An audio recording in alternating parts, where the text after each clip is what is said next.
So thank you everybody for being here early, if not on time. No one has to get fired today. Really pleased that we don't have to start off our seminar with a pink slip kind of moment. Um, okay, right at the top of the hour, I see our participant count is jumping up here quickly. We'll give it another minute or two, and then we will get going. Leah, are you ready for your big debut? Yeah, you're ready. Yeah, you're wearing red. You've brought punchy color to this. Like you're just ready to go. Okay, I can't wait to hear some of the stats you're going to share with us, because from everything I'm seeing and hearing, it is just what an unfire. Don't steal my thunder, Ryan. Shut myself up here with some water.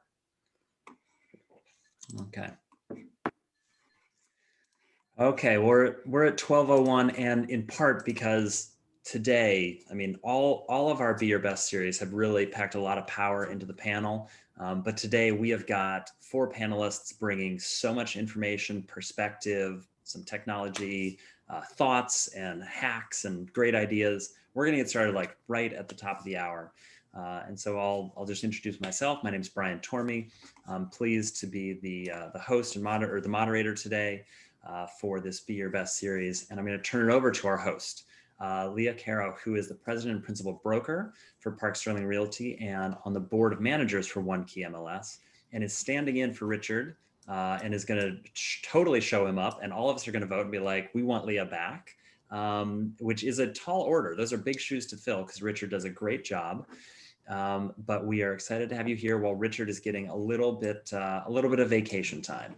So we're pleased that he's getting a little bit of downtime. So with that, Leah, I'm going to turn it over to you. Thanks, Brian. Yes, playing the part of Richard Haggerty today will be Leah Caro. And welcome, everybody. Good afternoon. Welcome to Be Your Best, our webinar series to share best practices for conducting business amid changing landscapes. Today, we focus on using the latest technology for getting the deal done. And we have the perfect panel of experts to share the download on trendy apps and must-have tech tools.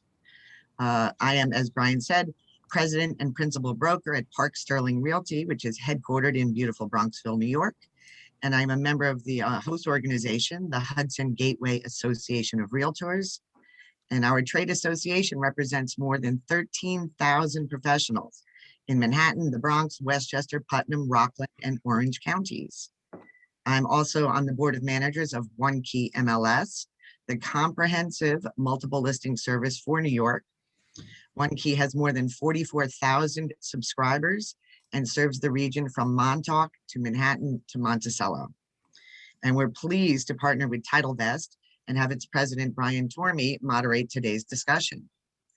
TitleVest is a leading New York City-based title insurance agency and member of the First American family of companies, offering a full range of services for real estate property purchase and refinance transactions. TitleVest has offices in Manhattan and Westchester and engages in transactions upstate, downstate, and nationwide. TitleVest has won the New York Law Journal's Best Title Agency Award every year since 2013. So now let's meet our panel. We are so pleased to have Katie Brinkley, a social media strategist. Katie is the owner of Next Step Social Communications, a digital marketing agency in Littleton, Colorado. Also here is Alex Montalenti, a real estate technology coach. Alex is co-founder and chief revenue officer of Real Grader, a digital branding agency in Manhasset, New York. We also have Jason Saft, founder of Staged to Sell Home, a home staging and marketing firm. And Jason is a licensed real estate salesperson at Compass in New York City. And joining us is Noah Rosenblatt, the founder and CEO of Urban Digs, a real estate analytics firm in New York City. Katie, Alex, Jason, and Noah, thank you for joining us. And now I'll turn it back over to Brian. Wonderful. Well, very excited to kick off today. Before I dive into some housekeeping items, I want to say a big thanks to Leah. Thank you for stepping in. You're doing fabulously, as well as part of the rest of the team at HGAR, Jeff, Gary, Kathleen, and the whole team do such an excellent job both at supporting this educational informative opportunity, so many other educational opportunities, and really vying and vouching and pushing for change in the industry in so many important ways. So thank you for your leadership and support. Real quickly, a few housekeeping items. We have all the attendees. You're all presently muted, just to help keep the background noise at a minimum for our conversation today. We encourage you to participate, so don't take the fact that we've muted your microphone as any means that we want your voice muted. Please participate and engage in our activities today and our conversation. The principal means for that are you can use the chat function to sort of share hoorahs, thoughts, feedback, yeses, nos, I'm not sure about that kind of responses. And if you have a question, we ask that you use the Q&A function. So that should be located, depending on what device you're on the bar down on the lower part of your screen or the upper part of your screen. I don't know if you're using one of those crazy devices and so on the correct side of your screen, maybe it's there for you. But use the Q&A function, queue it up, and I will do my best to bring those questions into the conversation at the time that fits best for where that conversation will help support our flow. So don't mind if I don't get to your question immediately after you post it in Q&A. Don't worry, I'm definitely paying attention to it, and we'll still bring it into the conversation at the right point. So with that, let's dive in. Leah, one of the things, and I'm not stealing your thunder here, but we are all excited to hear what are the numbers telling us? Sure, I've got that. Well, I think we can all agree it's really quiet and slow. Oh, wait, it's upside down. No, it's that was a crazy. year ago, Leah. That was a year ago, right? My paper was upside down. No, it's crazy out there. Actually, with the headline, the usual word that I'm hearing is staggering. I can tell you that in the counties that One Key, MLS, and HGAR represent, across the boards in just about every category, single family, multifamily, co-op condo, there are double-digit increases in not just number of sales, but in median sale price. And I think I don't need to explain, but I will, that the only segment of our statistics that has gone down in double digits across the board is inventory. And I would guess that everybody who's out there working in the trenches and living the dream knows that all too well. And of course, low inventory is what's fueling this seller's market. So just to be a little specific, the number of sales in single family homes in Westchester, Q1 over Q1, has gone up a whopping 42%. And of course, on the other side of that coin, the end of the inventory has gone down for that same time period, 40%. So there you can see, an 80% stretch in either direction. There's a lot more happening, but fewer homes to sell. And that, of course, is fueling the craziness. New York City, probably took the hardest hit during the peak of the pandemic, and which was to Westchester and points north's benefit for sure. But you can't keep a great city down.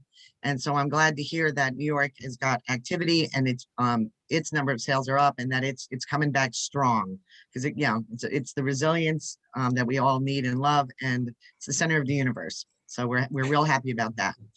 I do know we have fabulous panelists who have a lot to say about tech tools. So I don't want to drown everybody in actual stats.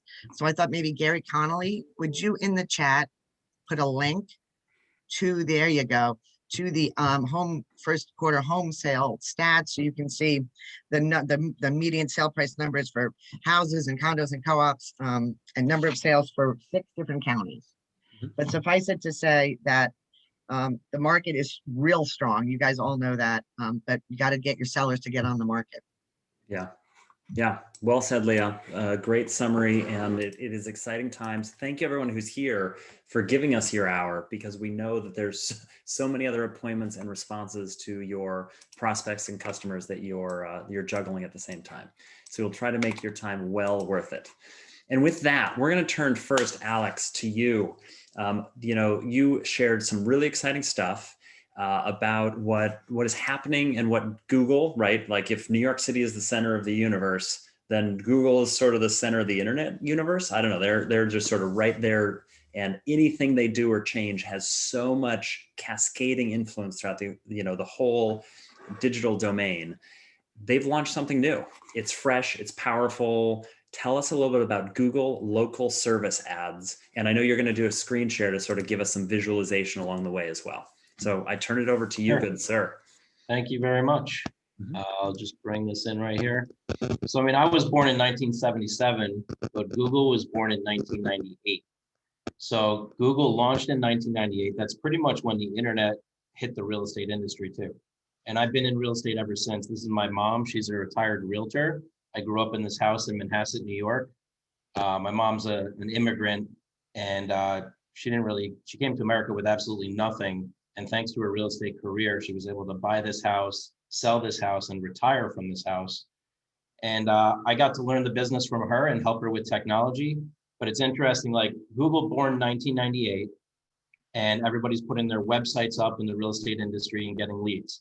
Google AdWords born in the year 2000, and now people are doing pay-per-click and showing up on top of SEO, on top of organic search, and getting leads. Then 2014 rolls around and Google launches Google Business, and now you have to get on the map. And surprisingly, since 2014, there's still 60% of real estate agents that are not on Google Business. And now you're in 2021, and pretty much at the end of 2020, Google launches Google Local Service Ads. And one of the requirements is that you have a Google Business page. And agents don't really know about it, but this is what I'll show you. If you go to Google and you put in the name of this webinar series is Be Your Best, right? So who's the best realtor on this call? And Google might have the answer. Everybody raises their hand, but Google actually has the answer. And whether you believe it or not, people are already putting themselves up there as the best realtor in Bayside, or the best realtor in New York City, or the best realtor in Westchester. So I can go on Google, put in best realtor in Bayside, and these realtors show up on top. You know, what's the biggest search engine in the world? If I wanted to put my face on the biggest shopping cart in the biggest supermarket of the world, it'd probably be Amazon. Well, I can't do that for you, but now you can be on the top of Google with your face, with your phone number. And these are just two of our clients right here that are dominating in Bayside as the best realtors in Bayside. So that's one technology that I want to introduce to everybody. Google Local, if you need help with that, we can help, but everybody should look into this. It's different than Google Business, absolutely different. However, the two are tied together. You do have to upload proof of insurance to be here. You do have to go through a background screening process to be here. And there is pay per lead in here, not pay per click, which I think is amazing because you're only paying for results. So I think that's a great tool. The other tool, how many tools do you want me to talk about? I only have 3 to talk about. Should I talk about those 3? Well, you've got your screen up, and we sort of, let's not tempt fate and try to do 3 different screen shares all at different times. It's working. Run with it, Alex. Okay, perfect. So yeah, Google Local is for sure you have to be there. Google Business, for sure you have to be there because you got to get reviews. Now everybody's been playing the review game across different platforms, but I'm going to say the #1 place to get reviews right now is Google.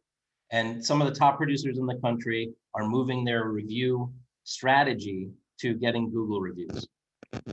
One of the easiest tools that we built to get Google reviews is this over here, boom, the digital business card. So we offer this for free for 30 days to agents. It's an Instacard. It's a digital business card. Ryan Serhan uses it. We just did a webinar with Tristan from Lab Code Agents on Tuesday. He loves his card too. And this is something anybody can get at getinstacard.com. And the third thing I'll give you is that everybody can get a free audit of their online reputation at getyourfreegrade.com. And we'll actually analyze your entire digital presence for free so that you know how you're doing on Google, on Facebook, on Instagram, on LinkedIn, on YouTube, homes.com, Realtor, Zillow. It's a full analysis, just like Credit Karma, you would check your credit score. Getyourfreegrade.com, you're going to check your real estate online presence score. And we're in 2021. What I'm going to tell you is that if you look out into the future, Google will dominate. They have made over $181 billion last year. If you think they're not playing real estate, you're highly mistaken, because actually the biggest portals in the country put most of their marketing dollars in Google. It's their primary advertising spend. So realtors, this is the wake-up call. Get on Google Business, get on Google Local, get your Google reviews going, maybe have a digital business card because paper isn't really going to work anymore. And these are the tools that I can offer to all of you. I'll put the links in the chat. And if there's any questions or. That's great. Alex, thank you. Really great stuff. I'm guessing we will have some things pop up in Q&A. I'll remind everyone, if you've got follow-ups, stick them in Q&A. While we're doing that, I want to ask one or two quick things myself. Can you tell us, like, is from a Google business page, is it best practice, like, okay, so my agency, my brokerage has a page. Do I need a page? Me, Brian Tormey, do I need a page? Absolutely. Every agent needs a page because that's what you're going to carry with you throughout your real estate career. You can also have a team page. You can also have a brokerage page, but every realtor needs to have their own presence on Google. And this is the year to own it. It doesn't compete with your brokerage. It's complementary to it, and it actually builds SEO for everybody. So yes, that we get a lot of brokerages that say, well, I don't want my agents competing against me. But at the same time, every agent needs to have their own Google business page. Yeah. Now, and if you go back to I believe it's your farthest right tab, your sort of your online profile audit tab. Yep. There we go. Thank you. Now, I'm going to use this as a launch point for this next question while I wait to see if there's any other follow-up questions. Jason, when we were chatting as a group and sort of talking about things, right down here on the bottom of Alex's screen, we see Google, Facebook, Instagram, LinkedIn, YouTube, Homes, Realtor, Zillow, and there's more, like all the different places to be there. And we're going to come talk about Clubhouse later. Like there's so many other places, all these different places to be. You had some really, what I would consider sort of like inspiring and grounding words and sort of wisdom around like what's authentic to you and how to help figure that out. Would you share with our audience some of your thoughts on like, okay, you have to be in 600 places, but like, do you? What do you think about that? I think that's a great point. And I think, what's important is to understand, because there are so many platforms and so many people will be spending time on so many different things, but what is actually effective? What will actually drive business to you? What feels natural?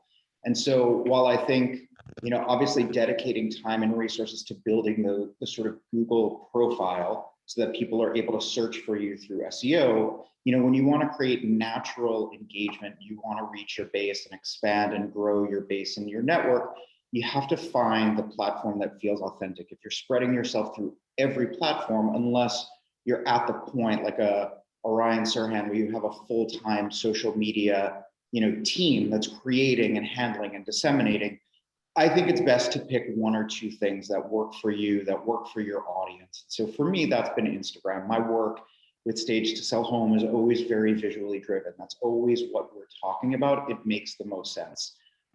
TikTok is cute, but I'm 43.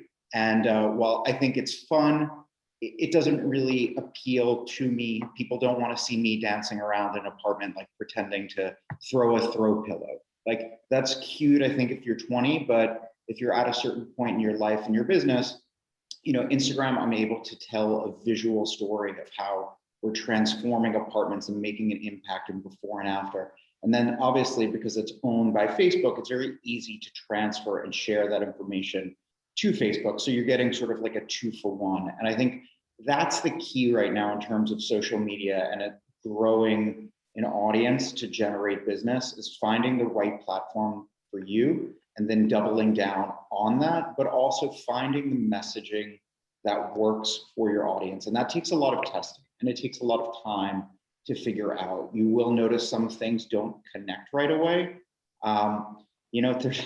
There's only so many people who really want to hear just listed or I just closed a sale. At the end of the day, that type of information in an entertainment-based platform is not super interesting. I think if you're a listing machine, it can be helpful, but I think most of the people who are looking for sort of like entertainment along with this, they're looking for a story, they're looking for a deeper connection. And that's where you have to start testing out the content and what works and creates engagement. Yeah, I agree with you, Jason. I mean, the key to social media is that you're on it. Like, it's not your listings being on it, it's that you're actually there, right? Who cares? I mean, not that who cares about your listing, but really, if I'm not looking for that particular town's listing, I actually am looking to connect with you. And Jason does a great job of that on Instagram and has a tremendous amount of following. And I also agree that like, you have to pick your poison. You know, which one is it? Is it TikTok? Is it Instagram? Is it LinkedIn? Who's your sphere? Where is your sphere hanging out? Who do you want to connect with? Where do you want to connect with them? I think you need the foundation, like every house, you need a foundation, which is like set up all your platforms so that you exist on all the platforms. You can actually get found on the platforms. Now the question becomes, after we've set up over 3,500 agents on the platforms, but then we find they don't all go running in every direction. They kind of pick one or two that they're like, that's the direction I'm in. I'm a LinkedIn person, or maybe I'm a TikTok person, or maybe I'm an Instagram person, right? But then at the end of the day, it's what you're doing, bring you to the table. We want to see pictures of you. We want to see videos. We want to hear a story. We want to go on a journey with you. Talk about documenting your day. Let's take a ride in the life of a realtor. That's why Sirhan does amazing. The guy's documenting his whole day, all day long, right? Yeah. Yeah, and I think what's important about that in terms of documenting your day, sort of the content that becomes interesting is, again, you still do have to test that, because I think people hear something like document your day, and to some people that registers as like, what did you eat for breakfast? Like, no one cares if you had cereal or, you know, oatmeal or like an acai bowl. No one cares. But if your day starts out at 6 a.m. with an hour of meditation before diving into your emails, because that's how you focus as a business owner, as an entrepreneur, that's something that it's interesting. If you start an hour of your day, you know, diving into your inbox, and that's a tool for productivity that you're sharing, I think that's really interesting. But I do think there is a danger with, you know, some people feeling like they need to have so much presence on these social media platforms that they're sharing information that frankly no one really cares about and is not very engaging. Again, I think the key to it is understanding why people are following you as a profession, as a person, and always connecting those dots to make sure that it's relevant as opposed to just, you know, baseless information. Yeah, we say at our company, you can either be contribution through social media or you can be pollution. Yeah, exactly. You know? I like that. Yeah, that's a good phrase. And Jason, you sort of talked before in our conversation around the like really assessing the like, what are the kinds of nuggets of value? What are those contributions, Alex, to use your phrase? What are those contributions that you're providing, and how do you identify them so that you're consistently giving them so that your audience can be like, oh, here's a person I can get these kind of nuggets. Can you talk about how, you know, so for you, staging has been sort of like how that has branched and created these specific kinds of audiences because of your consistency of what kind of value contributions you're giving? Yeah, so it's a great question. I love the idea of, you know, again, taking the content that's been shared, because at the same time, you could take a step back and say, okay, like you're staging an apartment, like you put a couch in, how interesting is that? But what people are coming to and what the content that I'm sharing is, it might be something like how to make over an original kitchen on a $500 budget in 2 days. Like, you know, as a real estate agent as well, I'm aware of all the things the agents are trying to understand about the process and then share with their clients. So that's facts, statistics, anything from the average time on market from something unstaged to stage, anything from the 5 best shades of gray or white when you're repainting. You're always trying to give information that's relevant to the audience to help them build their business. So I would say half of my audience are people within real estate. The other half are design related. So I'm always able to strike the balance and fuse those two by a lot of times giving tips specifically to real estate agents that will help them with their listings, that will help them with their clients, so that their association and their understanding is if they need to stage a home, they will contact Jason Saff at Stage to Sell Home because he offers value. And that's what our job is. And that's what we're going into projects and doing. And then for the design portion of that, they're often the same philosophies and things that we do to, like, one of the signatures in the Stage to Sell Home projects is, you know, we talk about like that instant wow, that the moment you open the door, high impact something, so that the buyer just, their immediate sense is like, wow, I want to see this home. And so then that translates design wise to like stories of, you know, like a foyer to remember, right? So it captures the spirit of the design audience, but then also is something that's done to the staging real estate audience of how to attract buyers and how to connect their listings on a higher level. Yeah. Yeah, no, very well done. Very well done. Well, Alex and Jason, thank you for sharing some of those thoughts. I'm going to go, Charisse had one question in the Q&A. There were a couple others that I just answered directly to the person that were sort of about using some of the different tools. But Charisse's question, principally for you, Alex, but anyone can chime in, is for Google Local, it asks for a business name. Are we putting in our name or our agency's name? So my recommendation, what we do for our clients is we set it up with their name and the agency name. But it'd be Brian Tormey at TitleVest, kind of. Exactly. I mean, every case is different. We're noticing that teams are getting more leads. Like when you use the word team, they're getting more leads than individuals because it looks bigger. We're noticing, you know, a lot of things. I mean, how many reviews you have is a big part of the game too. But yeah, as far as naming, I would say you want to combine it or consult somebody about it before. Make sure it's identical across all your branding too. Yeah. That's great. Okay, wonderful. Well, Katie, we're going to come to you next. I mean, there's a super bright, shiny toy in the store, and it's called Clubhouse. You know, you're a master at it. Can you tell us what is Clubhouse and why is it all the rave? Yeah, Clubhouse is kind of the new shiny object that is taking social media by storm. And I've been helping businesses with their social media for 17 years. I started back in the days of MySpace, so I've seen a lot of them come and go. Clubhouse, I think, is the real deal. And what it is a audio-based social media app. Right now, it is iOS only. So if you have an iPad or an iPhone, you can use the app. The Android version is supposed to be coming out in about 4 to 6 weeks, but right now it's invite only and iOS only. And you might be saying, well, why do I need to be on another social media platform? And really, Clubhouse is the authentic way for you to make new connections at light speed. You're able to get on stage or connect with people in a room faster than ever. And so I think that that's something that all of us have really kind of been missing. With Clubhouse, you can't just have a bunch of beautiful curated images and a beautifully written caption by a VA or a copywriter. It is 100% you. And I think that that's why more sales in business is happening for people that are getting up on stage and speaking. I'll come back and unmute. Wonderful, that's great. Oh, Leah has just asked a great question, but Leah, you put it in the chat function, so I'm not sure we can actually queue that up. You have to go put it in the Q&A. Well, I'm going to go off mute then, and here we go. Okay, so you mentioned that it's an invite-only Clubhouse, right? So how do you get invited? Well, so you get invited by knowing somebody that's already on Clubhouse. And if you want to be invited, one of the best things I can recommend to do is to download the app and sign up for your username, because there might be somebody that's already on it and they can just automatically bring you right in. Otherwise, knowing somebody that's on the app, you can just send them a text message and say, hey, can I have an invite? So I speak on a lot of stages, so I get a lot of invites refreshed every single week.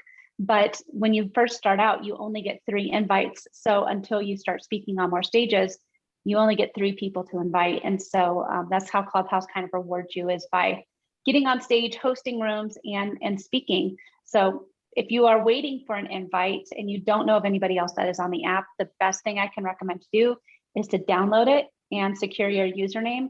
And then that way, someone that might be on the app that you might not think is on the app will get notified and say, hey, Leah wants to join Clubhouse. Want to let him in? Gotcha. Well, you know what Woody Allen said about clubs that would have me as a member. So, but thank you. Absolutely. Well, I got something to add. I mean, yeah, go for it. Somebody explained to me once, like Clubhouse for the real estate industry, right? Like we're so used to going to trade shows, and then there's all these rooms where there's these amazing speakers, and you have to walk around to each room. You walk in, you're like, is this going to be a good talk? Do I want to sit down, or am I just going to stand in the back? And it's like Clubhouse lets you go into all these rooms without travel, without a hotel, without walking from room to room. You get to listen to all these great conversations. I think where I get caught up sometimes with Clubhouse is how much time I can spend on it and how do I get to like the best rooms? Because I don't want to waste my time listening to somebody that pretends to be an authority. I just want to go listen to people that are really experts. So, I mean, Katie, where can you provide some guidance on that? Yeah, and you know, it's true. Clubhouse, especially if you are just getting started, it can be kind of a black hole of time and trying to find the right rooms. And so one of the things that I recommend doing is when you first get started on the app, don't just auto accept the people that Clubhouse recommends that you follow. Go into the search feature, which is there's a little magnifying glass, and you can type in New York, or you could type in real estate or realtor. And then that way you are going to be following the people that are within your sphere so that you are being shown rooms that are of interest of you, and you're not going to have to jump in and out of rooms. I love what you said, Alex, about how it's kind of that virtual event.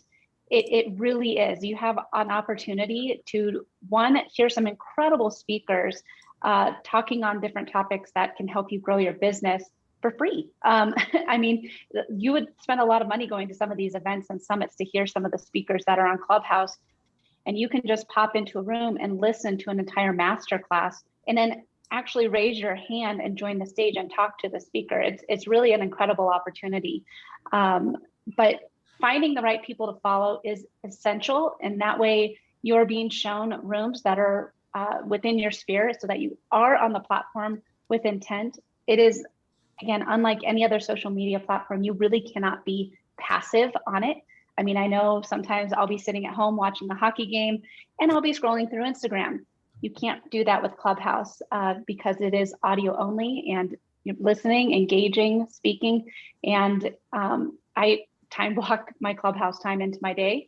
And that's where you'll, again, find the right people to follow so that you can make sure you're getting the most out of your experience. Yeah, I agree. I mean, one of the coolest things I find about social media is actually my ability to network at a super high level with laser focus, right? So, I mean, if I was to try to reach the CEO of some major company, they would never pick up the phone. They would never check my emails. They would never reply to me. But if I figure out which social media they like, whether it be LinkedIn or TikTok or Instagram or Clubhouse, I can find them and I can connect with them and they actually respond.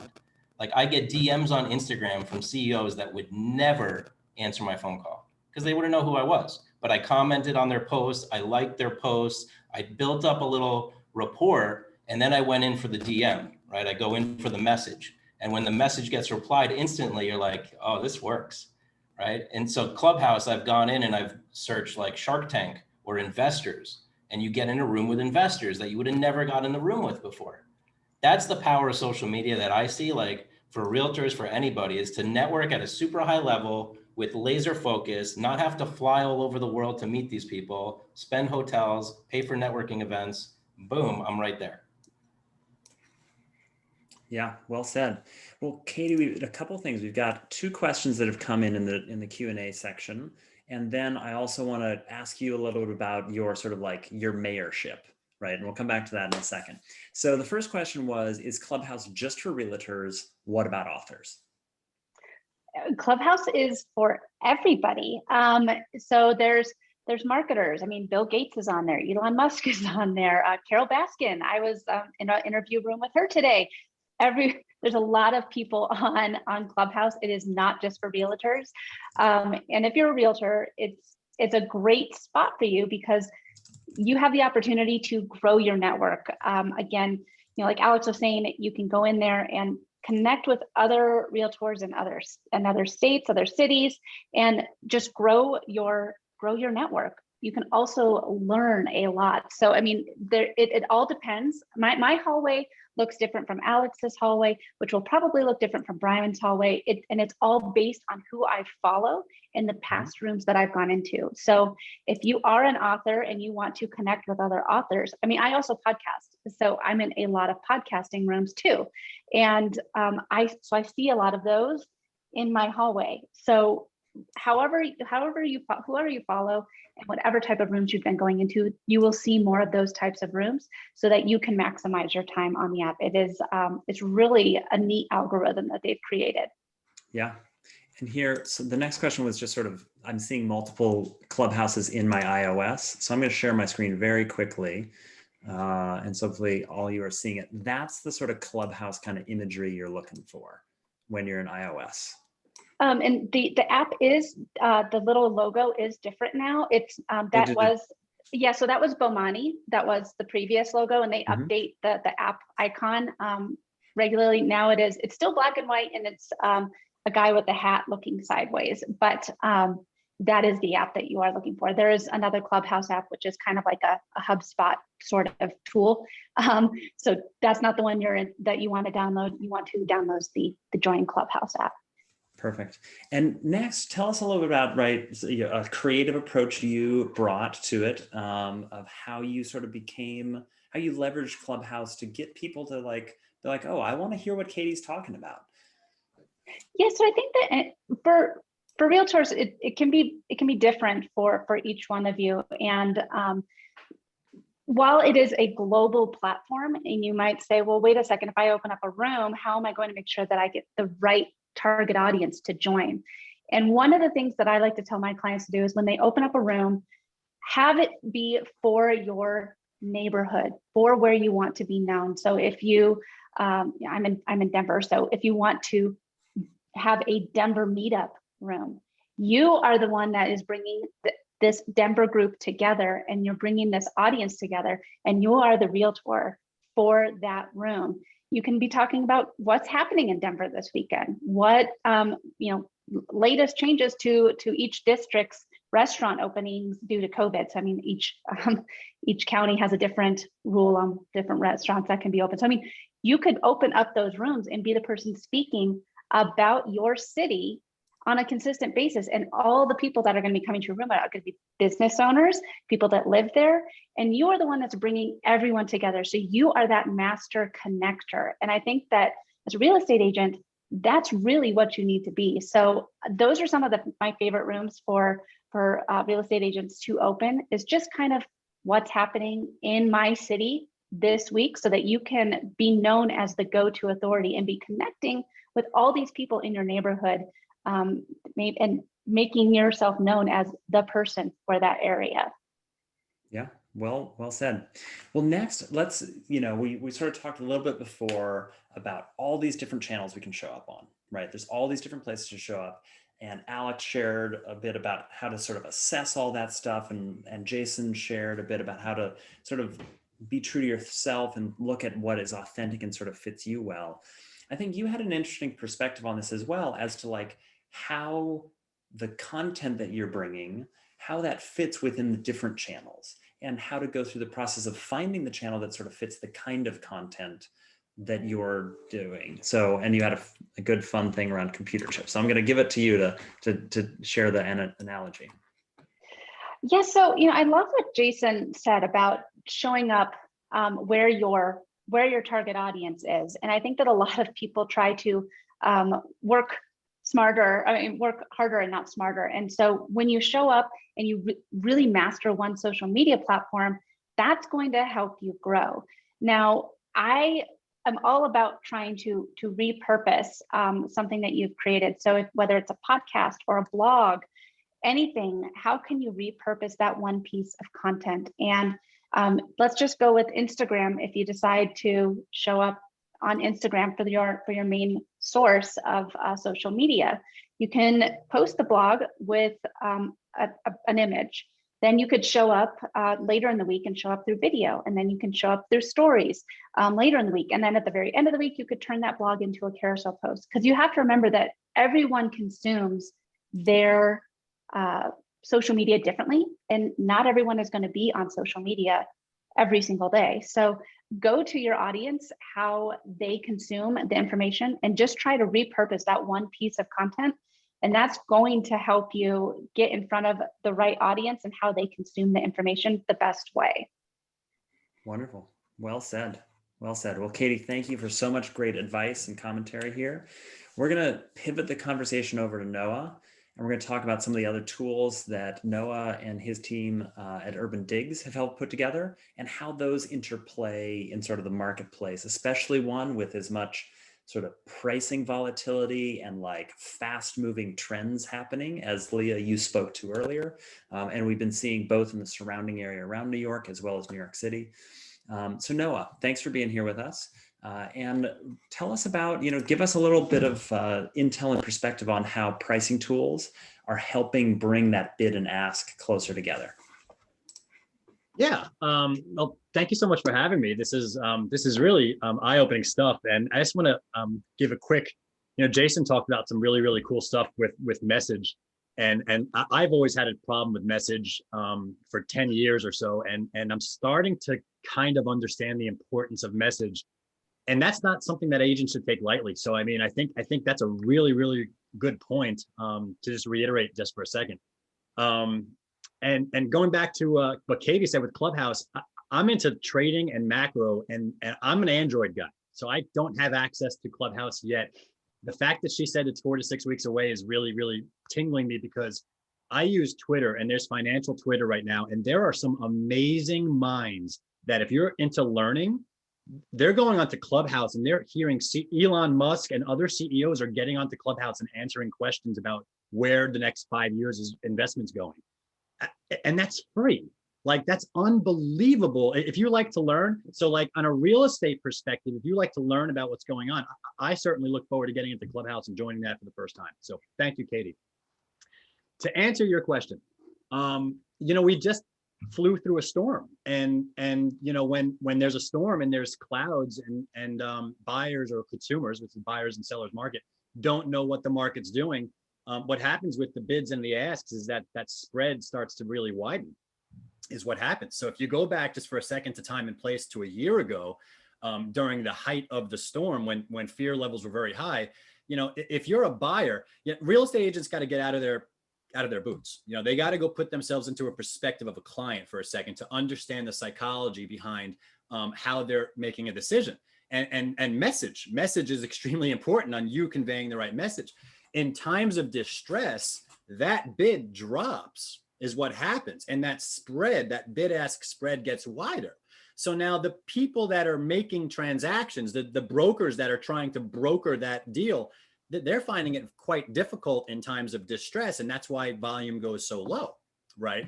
So now you use technology to take the message, to turn data into a conversation, into a message. And again, this is the hard part. But it's getting easier, and we're kind of focusing on that. But you turn data into the message to make that buyer understand what's going on. It's almost like you're providing instrumentation in a plane that's flying without instrumentation in a storm.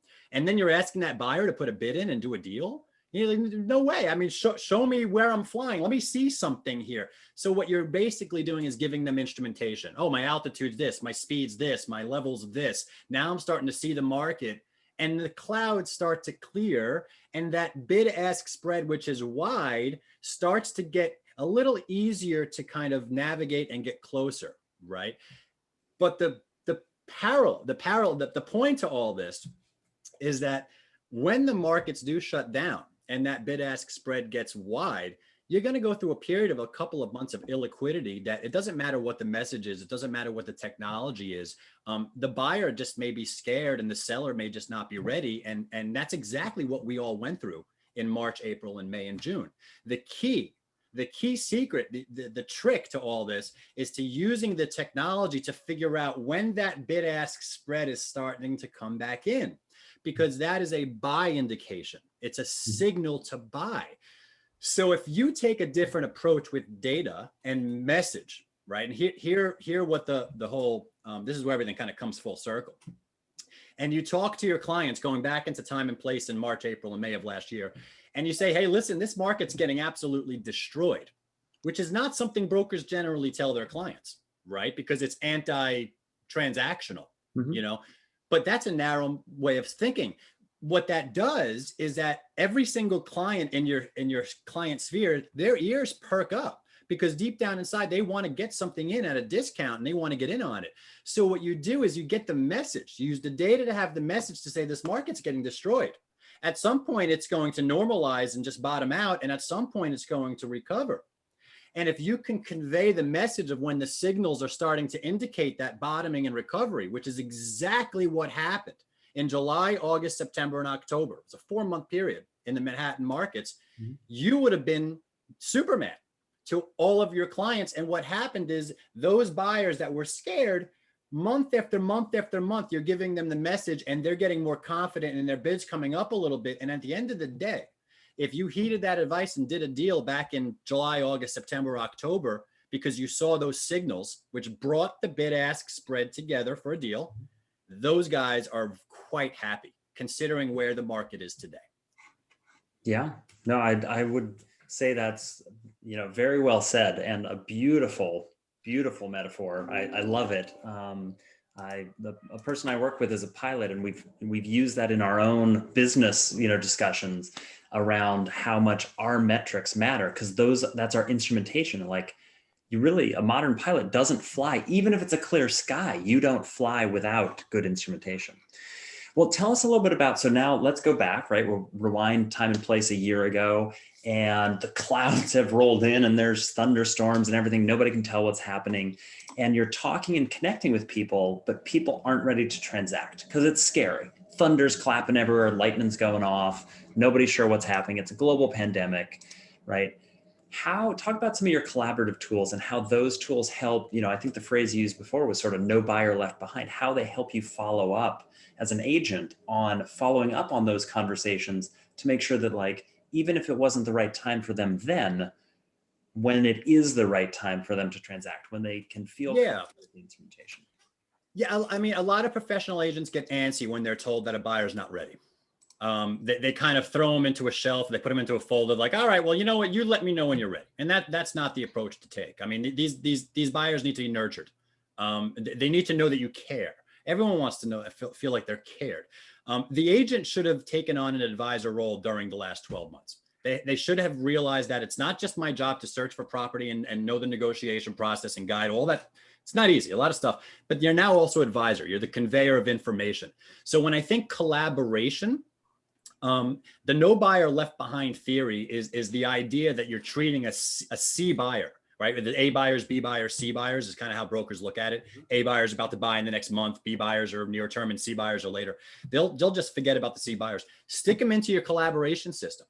Urban Digs has this, but a lot of other companies have this as well. So you could use any collaboration system you want. What you don't want is that person going to a StreetEasy or a separate site where they could now interact with another professional agent when you may have had a buyer client, because there is no such thing as loyalty in these markets. Or I like to at least operate on the premise that there is no such thing as loyalty. I mean, because I was a transactional broker before I got into all of this. So I kind of built it from that perspective.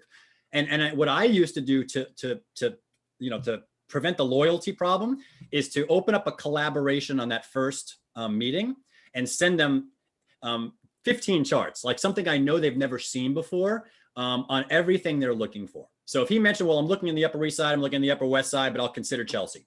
All right, great. I'm going to send you 3 charts on the Upper East Side, 3 charts on the Upper West Side, 3 charts on Chelsea. And I'm going to say, listen, just so you know that I'm the person that can get access to this information to collaborate with you and give you this when the time is right. But what you should do is stick them into that system and handle the search as a collaboration so that when new listings come up, at least you could poke your head out for 5 seconds once a week and say, oh, by the way, there's a couple of things here maybe you want to look at, even though he's not going to pull the trigger for 5 or 6 months. It's a small investment to make with 5 or 6 or 7 buyers that are C buyers that are ultimately going to be A buyers in 6 months from now. All the producing teams, they not only focus on the kill, like they're very good at focusing on the A buyers kills, but they're also very good at getting their pipeline that from down the road so that I could see my business and I could see that the next 6 months I got buyers that are going to step up to the plate. And your job is to just constantly build this up over time. You need a collaboration CRM system to do this.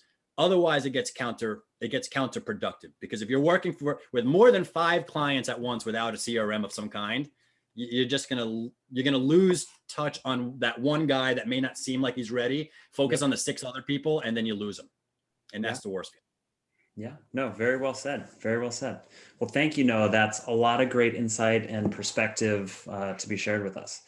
Well, next, we're actually going to turn to one technology that I'm going to bring to the table here and share with you all that is probably, while I think everyone in the audience has probably heard a little chatter about all of these different platforms and tools that we talked about, I'm guessing that no one in the audience, unless you heard it from me, has heard about the Next app, because it is such an outlier. And yet every agent that I've shown it to on my own phone, as I've been like out looking at listings, they've been like, that's amazing.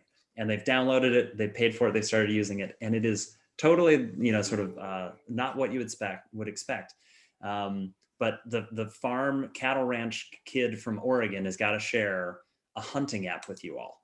So this doesn't work so well in Manhattan. This isn't a great tool to be using in Manhattan. And to help Gary feel very comfortable about this, you should not be using this hunting app. It's not about hunting people, and it's not about going out game hunting. But the usefulness of this app, what I want to share with you all. So it's called OnX is the name, and I have no connectivity to the company. I don't even know anyone there. Ryan, I downloaded it last week after our practice session and had to walk a piece of land the next day and used it and was like the bomb. I was like, look what I got. And it was fabulous. So pay attention, folks. Yeah, so it's really quite useful. So what it is so I'm a GIS nerd. It's part of what I studied in college and have built a whole bunch of tools within TitleVest, leveraging GIS, Global Information Systems Technology, to build it. Leah's got it up. And what this allows you to do is it's ingested tons of information from GIS layers and uses your phone or your iPad or whatever device you want as your tool, and allows you to zoom in and see tax parcel lines. You can see where you are. You can see different types of aerial or satellite imagery, right? Different kinds of sort of topography information. And you can see the tax parcel lines, and you can actually see the name of the registered on public record owner or tax record owner of that parcel. And Leah, as you said, as you're walking around, you sort of want to understand, like, where is this boundary that, especially when it's it's an acre, or more than an acre, a couple acres, you can move around and be like, oh, I'm standing at about the property line. I found it to be highly accurate. It doesn't replace a surveyor. I run a title company. We still hire surveyors to go out and survey the property. But it's super useful, especially as you're like looking at one property, want to find something out and be like, hey, who owns this thing next to it? What's the name on there? Super quick and easy thing. It does come with a cost. And again, it's intentionally made for hunters, but I found the feature super useful in my own real estate hunting goals. You can pick your state. You can download all the maps so you can use them offline. Here's the cost: basic, it's free; premium, elite. There's all this stuff. Anyway, I won't wax more poetic on it, but it's just a quick, totally unexpected one that a little surprise we wanted to throw out there for everyone. Why do you think? Okay, we'll come back to that in a second. So with that, we've got only a few minutes left for our panel. And now that I've sort of shocked everyone's system with a hunting app, I want to turn it out to everyone back on the panel and offer up, we'll go around, I'll call your name and give like one last sort of word of advice. You've gotten to hear thoughts from a handful of other panelists. You've heard some of our questions from the audience. What's one major takeaway that you would give to our audience as like a nugget that they can think about as they move forward and how to leverage some of these technologies for their best? So Katie, we're going to start with you first. Yeah, I think that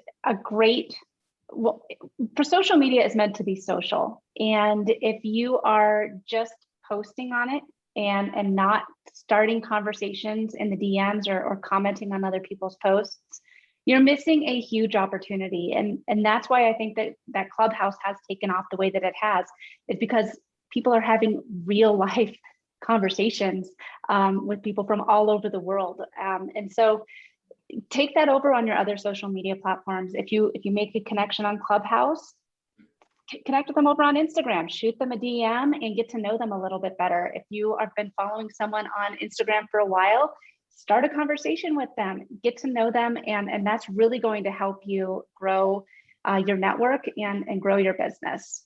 Yeah, wonderful. Well done. Thank you, Katie. Jason, how about you? Yeah, so you said in one word, which will be impossible. So I'll try and keep it to 1 minute though.